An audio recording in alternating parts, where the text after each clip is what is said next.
మూడో తారీఖు మనం బాలా త్రిపుర సుందరి అనుకున్నాం కదా! అది విజయవాడలో దుర్గమ్మ అమ్మవారి అలంకరణ కింద చేస్తున్నారు.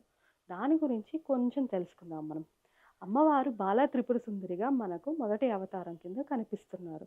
బాల అంటే చిన్న పాప అని అర్థం. త్రిపుర అంటే 3 స్థితులు అని అర్థం. సుందరి అంటే అమ్మవారు చాలా అందంగా ఉంటారు. ఇది సాత్వికమైన రూపం అండి. అన్ని అవతారాల్లోకి బాల త్రిపుర సుందరి అనేది చాలా సాత్వికమైన రూపం. త్రిపురుని భార్య కాబట్టి త్రిపురారి అన్నారు. త్రిపురుడు అంటే ఎవరో కాదు పరమేశ్వరుడు అని అర్థం. అమ్మవారు త్రిపురాంతకుడు అనే రాక్షసుడిని సంహరించారు. అమ్మవారు కుమారిగా ఉన్నప్పుడు బాలా త్రిపుర సుందరి గాను, యవ్వనంలో ఉన్నప్పుడు లలితాదేవి గాను, వృద్ధాప్యంలో ఉన్నప్పుడు లలితా భైరవి గాను పూజలు అందుకుంటున్నారు. లలితాదేవి యొక్క స్వరూపాలే ఇవన్నీ కూడా. కాబట్టి మనం బాలా త్రిపుర సుందరి అన్నప్పుడు చిన్నపిల్లలను సువాసిని పూజలను కూడా మనం చేస్తుంటాం. ఇది మనకు పెద్దవాళ్ళు నేర్పించిన అలవాటుల్లో ఇదొకటి.